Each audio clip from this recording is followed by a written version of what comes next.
Students को नमस्कार और एक बार फिर से आप सभी का स्वागत है साइंस सरल में। तो बच्चों, आज का जो हमारा टॉपिक होने वाला है एक बहुत ही इंटरेस्टिंग टॉपिक है and it is very important for your MCQs.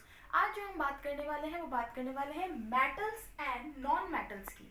Metal और नॉन मेटल की डेफिनेशंस हमने पहले भी डिस्कस करी हैं, बट आज हम इनके निकनेम्स के बारे में पढ़ने वाले हैं जिनको एपिथेट्स कहते हैं। एपिथेट्स का मतलब है निकनेम, यानी कि एक मेटल है उसको कितने और नामों से हम जानते हैं। तो ये बहुत ही इंपॉर्टेंट होते हैं क्योंकि मेटल एक पूरी कैटेगरी है और उसके अंदर ऐसे कई सारे स्पेशल मेटल्स हैं जो कि हम अपने डेली लाइफ में यूज़ करते हैं। तो आप समझ सकते हैं कि इनकी इंपॉर्टेंस थोड़ी ज़्यादा है। तो आज अपने एमसीक्यूज को टैकल करते हुए हम मेटल्स और नॉन मेटल्स की इस एपिथेट्स कैटेगरीज के बारे में बात करेंगे। तो चलिए स्टार्ट करते हैं।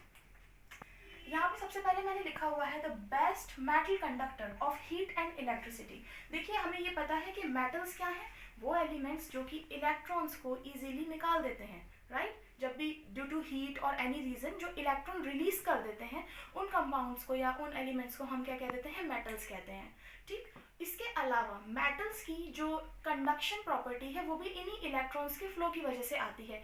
कोई मेटल है और अगर वो जितना ज़्यादा इलेक्ट्रॉन्स को रिलीज करेगा, जितनी इजीली इलेक्ट्रॉन्स को रिलीज करेगा, उसकी कंडक्शन कैपेसिटी उतनी ही ज़्यादा होगी। सभी मेटल्स में कंडक्शन कैपेसिटी एक जैसी नहीं होती। कुछ मेटल्स में बहुत ज़्यादा होती है और कुछ में काफ़ी कम होती है, और जिनमें होती ही नहीं है उनको हम सब नॉन मेटल्स की कैटेगरी में डालते हैं।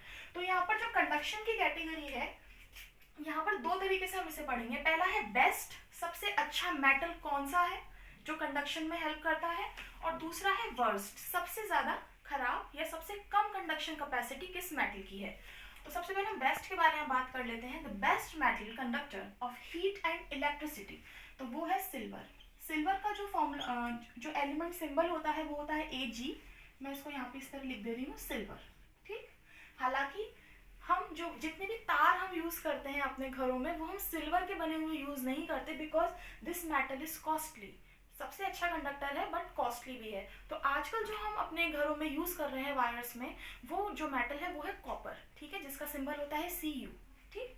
तो generally we use copper, but the best metal conductor of heat and electricity is known as silver, ठीक। उसके बाद बात कर लेते हैं वर्स। सबसे खराब कंडक्शन कैपेसिटी जो मेटल्स में होती है वो होती है Pb की। Pb is the symbol of lead, ठीक। लेड, ये अगर पानी में होता है तो कई सारी डिसीजेस भी कॉज करता है, ये वही वाला मेटल है, इसीलिए लेड के पाइप्स को अवॉइड किया जाता है, ठीक। Metal which form amphoteric oxides, ये भी एक इंपॉर्टेंट टर्म है। What is amphoteric oxides? इसका मतलब है उभयधर्मी ऑक्साइड्स। एम्फोटेरिक का मतलब है वो मेटल्स जो एसिड के साथ भी रिएक्ट करते हैं और बेसिस के साथ भी रिएक्ट करते हैं और एज ए रिएक्टेंट काम करते हैं रिएक्शन में, और हमको क्या देते हैं, प्रोडक्ट देते हैं ऑक्सीजन कंटेनिंग कंपाउंड्स का। तो हम सीधे सीधे ये कह सकते हैं कि वो मेटल जो एसिड से भी रिएक्शन करेगा, बेस से भी रिएक्शन करेगा और प्रोडक्ट कैसा बनाएगा, ऑक्सीजन कंटेनिंग प्रोडक्ट बनाएगा, उसी को हम एम्फोटेरिक ऑक्साइड्स कहते हैं। तो हमारे पास दो मेटल्स हैं जो एम्फोटेरिक ऑक्साइड बनाते हैं, सबसे ज़्यादा प्रॉपर्टी है उनकी, जैसे कि एल्यूमिनियम Al, उसके अलावा जिंक, ठीक है, Zn। पर यहाँ पर आप देख सकते हैं क्योंकि हम बेस्ट की बात करेंगे यहाँ पर, तो अगर आपको ऑप्शन में एल्यूमिनियम दे रखा है, जिंक अवेलेबल नहीं है, ठीक है, अगर एल्यूमिनियम दे रखा है तो आप एल्यूमिनियम को टिक करेंगे, और अगर जिंक दे रखा है तो आप जिंक को टिक करके आएंगे, और अगर दोनों दे रखे हैं तो आप ये बात ध्यान रखिएगा, ऑलवेज चूज एल्यूमिनियम, ठीक है, क्योंकि सबसे ज़्यादा एम्फोटेरिक जो प्रॉपर्टी है वो इसी की है, ठीक। आई होप ये आपको क्लियर हुआ होगा, आप इसको ऐसे लिख सकते हैं, ठीक। चलिए आगे बढ़ते हैं। उसके बाद देखिए द ओनली लिक्विड मेटल, ये सबको पता होगा मोस्टली, जितना भी हम थर्मामीटर में जो मेटल हम यूज़ करते हैं वो होता है मरकरी। मरकरी का सिंबल है Hg, और यही ओनली लिक्विड मेटल है, क्या है, मरकरी। बट मरकरी को एक नाम से और जाना जाता है जिसे हम कहते हैं क्विक सिल्वर। तो आप इसको ध्यान रखिएगा, कई बार पूछ लिया जाता है क्विक सिल्वर, ऐसा लगता है जैसे कि चांदी बह रही है, आप इस तरह से कह सकते हैं, तो क्विक सिल्वर इसका एक और हेवीएस्ट मेटल। सबसे हैवी मेटल कौन सा है, तो वो है OS। OS का मतलब होता है ऑस्मियम, ठीक, मैं स्पेलिंग यहाँ लिख रही हूँ, ऑस्मियम। ये आपको एज इट इज लर्न करना होगा बच्चों। उसके बाद है हार्डेस्ट मेटल PT, जो कि हम बहुत कॉस्टली भी है ज्वेलरीज के मामले में। गोल्ड के बाद हम सीधे इसी को प्रेफर करते हैं, जैसे कि प्लैटिनम, ठीक है, तो ये है प्लैटिनम। ठीक, उसके बाद द सॉफ्ट, तो अब हम बात कर लेते हैं सॉफ्टेस्ट मेटल की। सॉफ्टेस्ट मेटल इतने ज्यादा सॉफ्ट है कि उनको आप नाइफ से भी काट सकते हैं। तो हमारे पास दो मेटल हैं जो कि सॉफ्ट होते हैं, एक तो है सोडियम, उसके अलावा यहाँ पर पोटेशियम भी है। पोटेशियम और सोडियम जो आपको ऑप्शन में मिल जाए आप लगा सकते हैं, और अगर दोनों मिल जाए तो ऑलवेज प्रेफर सोडियम, क्योंकि ये नाइफ से भी काटा जा सकता है, इतना सॉफ्ट होता है। आगे बढ़ते हैं, the most malleable and ductile metal. Malleable and ductile, ये भी मेटल्स की बच्चों प्रॉपर्टी होती है। अगर हम किसी मेटल को, जैसे हम समझ सकते हैं कि मेटल का यूज हम कई जगह करते हैं, ठीक, जरूरी तो नहीं हम हर जगह मेटल रॉड्स यूज कर रहे हैं, हम मेटल की शीट्स को भी यूज कर रहे हैं। तो ऐसा कौन सा मेटल है जिसको इजीली शीट्स में मॉडिफाई किया जा सकता है, तो वो मेटल है गोल्ड, AU। और आप सबसे पहले ये समझ लीजिए कि मेलिएबल का मतलब क्या होता है, किसी भी मेटल को शीट में बना देना, शीट्स बना देना, जैसे पेपर की शीट होती है बिल्कुल इसी तरीके से शीट्स बना देना। तो कौन सा मेटल है जो सबसे इजीली एक शीट की तरह बन जाता है, वो है गोल्ड, जिसका सिंबल होता है AU।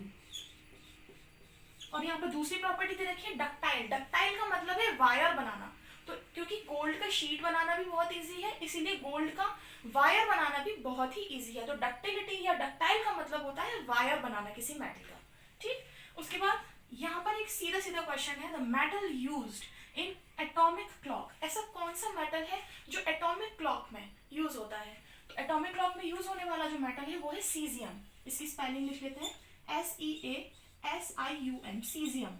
ठीक, तो ये आपको याद करना पड़ेगा। उसके बाद बात करते हैं द किंग ऑफ मेटल, सबसे ज्यादा precious metal, commonly precious metal हमारे घरों में होता है, वो क्या होता है, गोल्ड। ठीक है, तो किंग ऑफ मेटल्स भी यहाँ पर गोल्ड को कहा गया है।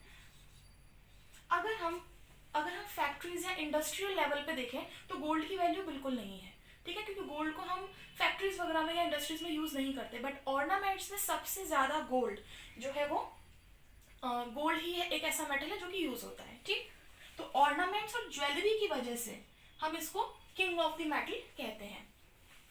फ्यूचर मेटल, फ्यूचर मेटल का जो टैग है ये दिया गया है टाइटेनियम को, क्योंकि ये मेटल एक ऐसा मेटल है जिससे हम आगे फ्यूचर में कई सारे रिजर्व जो हमारे पास खत्म हो जाएंगे तब हम टाइटेनियम का यूज करेंगे इंडस्ट्रियल लेवल पर, इसीलिए टाइटेनियम को हम क्या कहते हैं, फ्यूचर मेटल कहते हैं। ठीक, उसके बाद एक और पॉइंट है द मेटल ऑफ होप। ऐसा कौन सा मेटल है जो हमें ये होप दे रहा है कि आगे जाकर ये इतनी एनर्जी प्रोड्यूस कर पाएगा कि शायद हमें सन की भी जरूरत ना पड़े। ठीक है, तो हम इक्विवेलेंट मान सकते हैं कि इतनी एनर्जी हमें दे पाएगा। तो रिसर्च चल रही है यूरेनियम पर, आपको पता होगा यूरेनियम 235 जो है वो न्यूक्लियर रिएक्टर्स में यूज होता है, तो मतलब ये एक एनर्जी को देने वाला मेटल है। ठीक, तो यूरेनियम 235 यूज होता है, इसीलिए इसको मेटल ऑफ होप कहा गया है, जिसको हम यू से डिनोट करते हैं। ठीक, यूरेनियम। उसके बाद आता है the only liquid non metals. अभी तक हमने जितना भी पढ़ा वो सब मेटल्स के बारे में था, क्योंकि मेटल्स बहुत ही इंपॉर्टेंट हैं। और नॉन मेटल्स में हमारे पास दो एपिथेट्स यहाँ पर हैं। पहला है the only liquid non metal. ठीक है, जरूरी नहीं कि मेटल्स के अलावा बाकी सारी चीजें लिक्विड है। ठीक है, नॉन मेटल्स जैसे प्लास्टिक है, उसके अलावा कई तरीके के स्टोन्स है, रॉक्स है, ये सब नॉन मेटल की कैटेगरी है। तो इसके अंदर भी हमें liquid, only liquid non metal कौन सा मिलता है, तो वो है ब्रोमीन। ब्रोमीन को हम Br से डिनोट करते हैं, तो मैं इसी को यहाँ पे लिख दे रही हूँ, bromine is the only non liquid metal. उसके बाद है the only lustrous non metal. देखिए यहाँ पर ये अपने आप में अपोजिट टर्म्स बना रहा है। Lustre is the property of metals. Okay, lustre lustre का मतलब होता है चमक। ठीक है, मेटल्स की प्रॉपर्टी होती है चमकना, ना कि नॉन मेटल की। पर हम यहाँ पे क्या लिख रहे हैं, ओनली लस्टरस नॉन मेटल। ठीक, तो लस्टरस नॉन मेटल का मतलब ऐसा नॉन मेटल जो कि चमक रहा है। तो आयोडीन एक ऐसा मेटल है, आयोडीन ऐसा नॉन मेटल है जो कि चमकता है। तो iodine is the only lustrous non metal. तो आई होप आज जो हमने छोटा सा डिस्कशन किया है एपिथेट्स को लेकर, आप सभी को समझ में आया होगा और आप सभी ने फिंगर टिप्स पे याद भी कर लेंगे। तो thank you for watching this video और बने रहिए साइंस सरल के साथ।